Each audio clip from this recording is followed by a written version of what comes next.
Off to Outer Space Tomorrow Morning by Norman Nicholson. ನಮಸ್ಕಾರ ಮಕ್ಕಳೇ.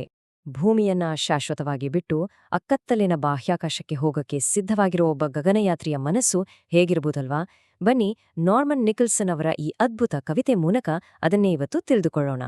ಮೊದಲನೇ ಭಾಗ, the final count down. You can start the countdown, you can take a last look, you can pass me my helmet from its plastic hook. ಕವನ ಈ ಸಾಲುಗಳೊಂದಿಗೆ ಶುರುವಾಗುತ್ತೆ. ಗಮನಿಸಿ, ಕವಿ ಇಲ್ಲಿ ಆ ದೊಡ್ಡ ಕೌಂಟ್ ಡೌನ್ ಅನ್ನ ಒಂದು ಪ್ಲಾಸ್ಟಿಕ್ ಹುಕ್ನಂಥ ಸಾಮಾನ್ಯ ವಸ್ತುವಿನ ಜೊತೆ ಹೋಲಿಸ್ತಾ ಇದ್ದಾರೆ. ಇದು ರಾಕೆಟ್ ಹಾರುವ ಆ ಮಹಾ ಘಳಿಗೆಗೂ ಮುನ್ನ ಗಗನಯಾತ್ರಿ ಎಷ್ಟು ಶಾಂತವಾಗಿದ್ದಾನೆ, ಎಷ್ಟು ಸಿದ್ಧನಾಗಿದ್ದಾನೆ ಅನ್ನೋದನ್ನ ತುಂಬಾ ಚೆನ್ನಾಗಿ ತೋರಿಸುತ್ತೆ. You can cross out my name from the telephone book, for I'm off to outer space tomorrow morning. Telephone ಬುಕ್ನಿಂದ ತನ್ನ ಹೆಸರನ್ನೇ ಅಳಿಸಿ ಹಾಕಿ ಅಂತ ಕವಿ ಹೇಳ್ತಾ ಇದ್ದಾರೆ.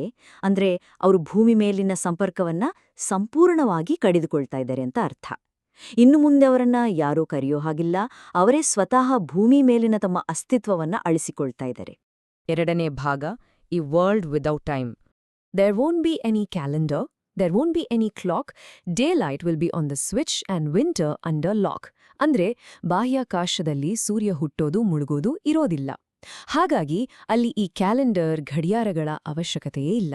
ಅಲ್ಲಿ ಬೆಳಕು ಬೇಕು ಅಂದ್ರೆ ಸ್ವಿಚ್ ಹಾಕಬೇಕು. ಹಾಗೇನೇ ಚಳಿಗಾಲ ಅನ್ನೋದು ಸಂಪೂರ್ಣವಾಗಿ ಲಾಕ್ ಆಗಿದೆ. ಅಂದ್ರೆ ಆ ನೌಕೆಯ ವಾತಾವರಣ ಪೂರ್ತಿ ಕೃತಕವಾಗಿರುತ್ತೆ. ಭೂಮಿ ಮೇಲಿನ ಹವಾಮಾನ ಅಲ್ಲಿ ಕೆಲ್ಸ ಮಾಡಲ್ಲ. I'll doze when I'm sleepy and wake without a knock, for I'm off to outer space tomorrow morning. ಇಲ್ಲಿ ಆತನ ಒಂಟಿತನ ಎಷ್ಟಿದೆ ಅಂತ ಅರ್ಥ ಮಾಡ್ಕೊಳ್ಳಿ. ಯಾರೂ ಬಂದು ಬಾಗಿಲ್ ತಟ್ಟೋದಿಲ್ಲ ಅಂದ್ರೆ ಆತನಿಗೆ ಸಿಕ್ಕಿರೋ ಸಂಪೂರ್ಣ ಸ್ವಾತಂತ್ರ್ಯ. ನಿದ್ದೆ ಬಂದಾಗ ಮಲ್ಗ್ತಾನೆ, ಎಚ್ಚರವಾದಾಗ ಏಳ್ತಾನೆ.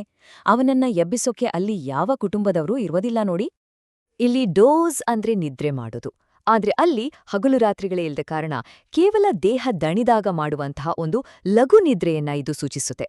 ಭೂಮಿ ಮೇಲಿನ ಆ 24 ಗಂಟೆಗಳ ಲೆಕ್ಕಾಚಾರಕ್ಕೂ ಆತನಿಗೂ ಈಗ ಯಾವ ಸಂಬಂಧನೂ ಇಲ್ಲ.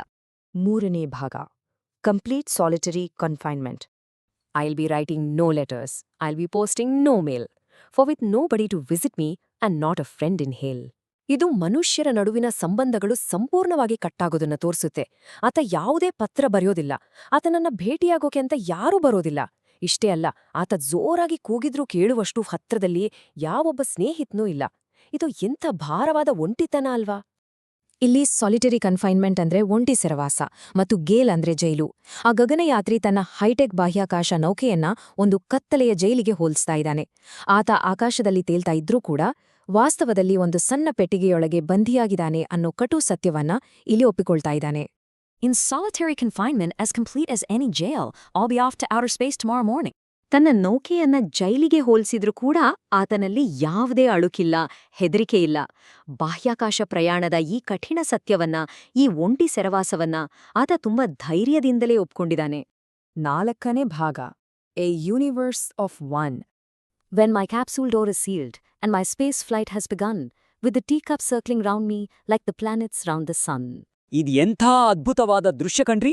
ಕ್ಯಾಪ್ಸ್ಯೂಲ್ ಬಾಗಲು ಮುಚ್ಚಿ ಗುರುತ್ವಾಕರ್ಷಣೆ ಶೂನ್ಯವಾದಾಗ ಈ ಟೀ ಕಪ್ಗಳಂತಹ ದೈನಂದಿನ ವಸ್ತುಗಳು ಆತನ ಸುತ್ತ, ಸೂರ್ಯನ ಸುತ್ತ ಗ್ರಹಗಳು ತಿರುಗುವ ಹಾಗೆ ತೇಲೋಕೆ ಶುರು ಮಾಡ್ತವೆ. ಇಲ್ಲಿ ಕ್ಯಾಪ್ಸ್ಯೂಲ್ ಅಂದ್ರೆ ಮುಖ್ಯ ರಾಕೆಟ್ನಿಂದ ಬೇರ್ಪಡುವ ಬಾಹ್ಯಾಕಾಶ ನೌಕೆಯ ಒಂದು ಸಣ್ಣ ಭಾಗ. ಇದು ಅತ್ಯಂತ ಚಿಕ್ಕದಾದ ವಾಸಸ್ಥಾನ. ಆ ಬಾಗಿಲು ಒಮ್ಮೆ ಮುಚ್ಚಿದ್ಮೇಲೆ ಆ ಸಣ್ಣ ಜಾಗವೇ ಆತನ ಇಡೀ ಪ್ರಪಂಚ ಆಗ್ಬಿಡುತ್ತೆ. I'll be center of my gravity, a universe of one, setting off to outer space tomorrow morning. ಆ ತೇಲೋ ಟೀಕಪ್ಗಳ ಸೌರವ್ಯೂಹದಲ್ಲಿ ಆತನೇ ಸೂರ್ಯ. ಆತ ತಾನೇ ಒಬ್ಬನದೇ ಪ್ರಪಂಚ ಅಥವಾ ಯೂನಿವರ್ಸ್ ಆಫ್ ಒನ್ ಆಗ್ತಾನೆ. ಇದು ಮನುಷ್ಯನ ಅಂತಿಮ ಮತ್ತು ಸಂಪೂರ್ಣ ಒಂಟಿತನವನ್ನ, ಹಾಗೆ ಅವನ ಸ್ವತಂತ್ರತೆಯನ್ನ ತುಂಬಾ ಅರ್ಥಪೂರ್ಣವಾಗಿ ಪ್ರತಿನಿಧಿಸುತ್ತೆ. ವಿಜ್ಞಾನದ ಪ್ರಕಾರ ಸೆಂಟರ್ ಆಫ್ ಗ್ರಾವಿಟಿ ಅಂದ್ರೆ ಗುರುತ್ವಾಕರ್ಷಣೆಯ ಬಲ ಅಥವಾ ಕೇಂದ್ರ. ಆತ ಆ ಕ್ಯಾಪ್ಸ್ಯೂಲ್ನಲ್ಲಿರೋ ಅತ್ಯಂತ ಭಾರವಾದ ವಸ್ತು. ಹಾಗಾಗಿ ಎಲ್ಲವೂ ಆತನ ಸುತ್ತಾನೇ ಸುತ್ತುತ್ತವೆ. ಆದರೆ ಸಾಂಕೇತಿಕವಾಗಿ ನೋಡಿದ್ರೆ ಇದು ಆತನ ಸಂಪೂರ್ಣ ದೈಹಿಕ ಒಂಟಿತನದ ಭಾರವನ್ನ ಸೂಚಿಸುತ್ತೆ. ಐದನೇ ಭಾಗ, ಟ್ರಾನ್ಸ್ ಗೆಲಾಕ್ಟಿಕ್ departure. You can watch on television and follow from afar, tracking through your telescope my upward shooting star. ಭೂಮಿ ಮೇಲಿರೋ ನಾವು ಕೇವಲ ಟಿವಿ ಮತ್ತು ಟೆಲಿಸ್ಕೋಪ್ ಮೂಲಕ ಆತನನ್ನ ನೋಡಬಹುದಷ್ಟೇ. ನಾವು ಕೇವಲ ಮೂಕ ಪ್ರೇಕ್ಷಕರು, ಆದ್ರೆ ಆತ ಮೇಲಕ್ಕೆ ಚಿಮ್ಮುವ ನಕ್ಷತ್ರವಾಗಿದ್ದಾನೆ. But you needn't think I'll give a damn for you or what you are when I am off to outer space tomorrow morning. Give a dam ಅಂದ್ರೆ ನನಗೆ ಕಾಳಜಿ ಇಲ್ಲ ಅಥವಾ ನಾನು ತಲೆಕೆಡಿಸ್ಕೊಳ್ಳೋದಿಲ್ಲ ಅಂತ ಅರ್ಥ. ಆತ ಬೇಕು ಅಂತಾನೆ ಭೂಮಿ ಮೇಲಿನ ಜನರ ಜೊತೆಗಿರೋ ಎಲ್ಲ ಭಾವನಾತ್ಮಕ ಬಂಧಗಳನ್ನ ಕಡಿದುಕೊಳ್ತಾ ಇದ್ದಾನೆ.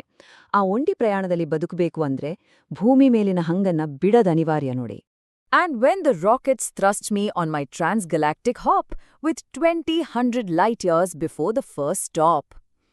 ಈ ಪ್ರಯಾಣದ ಬೃಹತ್ ಪ್ರಮಾಣವನ್ನ ಒಮ್ಮೆ ಊಹಿಸಿಕೊಳ್ಳಿ ಮಕ್ಳೇ. ಆತನ ಮೊದಲ ನಿಲ್ದಾಣ ಬರೋದೇ 2,000 ಜ್ಯೋತಿರ್ವರ್ಷಗಳ ನಂತರ. ಇದು ನಾವು ಊಹಿಸಲು ಸಾಧ್ಯವಾಗದಷ್ಟು ಅಗಾಧವಾದ ಪ್ರಯಾಣ. ಇಲ್ಲಿ ಟ್ರಾನ್ಸ್ಗ್ಯಾಲಾಕ್ಟಿಕ್ ಅಂದ್ರೆ ಗ್ಯಾಲಕ್ಸಿಗಳ ಅಥವಾ ನಕ್ಷತ್ರಪುಂಜಗಳ ಆಚೆಗೆ ಅಂತ.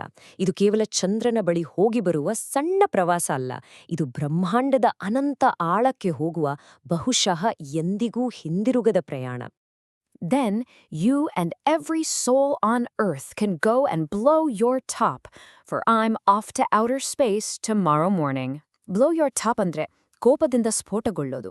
ಭೂಮಿ ಮೇಲಿನ ಪ್ರತಿಯೊಬ್ಬರೂ ಎಷ್ಟೇ ಕೋಪಗೊಂಡರೂ ದುಃಖಪಟ್ಟರೂ ಆತನಿಗೇನೂ ಅನ್ಸೋದಿಲ್ಲ. ಆತ ಸಂಪೂರ್ಣವಾಗಿ ನಿರಾರವಾಗಿ ತನ್ನ ಕೊನೆಯ ವಿದಾಯವನ್ನ ಹೇಳ್ತಾ ಇದ್ದಾನೆ. ಕವಿತೆಯ ಪ್ರತಿ ಪ್ಯಾರಾದ ಕೊನೆಯಲ್ಲಿ ಬರೋ for I am off to outer space tomorrow morning ಅನ್ನೋ ಸಾಲು ಹೇಗೆ ಬದಲಾಗುತ್ತೆ ಅನ್ನೋದನ್ನ ಗಮನಿಸಿ. ಮೊದಲ ಭಾಗದಲ್ಲಿ ಇದು ಉತ್ಸಾಹ ಮತ್ತು ಸಿದ್ಧತೆಯಂತೆ ಕೇಳಿಸುತ್ತೆ, ಅದರ ಕೊನೆಯ ಭಾಗಕ್ಕೆ ಬರುವಾಗ ಇದು ಭೂಮಿಯಿಂದ ಸಂಪೂರ್ಣವಾಗಿ ದೂರವಾದ ಒಂದು ಥಂಡನೆಯ ಭಾವನಾರಹಿತ ಘೋಷಣೆಯಾಗಿ ಬದಲಾಗುತ್ತೆ. ಹಾಗಾದ್ರೆ ಮಕಲೇ, ಗಗನಯಾತ್ರಿ ಭೂಮಿಯನ್ನು ತೊರೆಯುವಾಗ ಅವನ ಮನಸ್ಸಿನಲ್ಲಿ ಯಾವ ಭಾವನೆಗಳಿರ್ಬೋದು? ಹತಾಶೆನಾ, ಆತಂಕನಾ, ಅಥವಾ ಹಿಂದಿರುಗುವ ಬಗ್ಗೆ ಏನಾದ್ರೂ ಅನುಮಾನ ಇದೆಯಾ?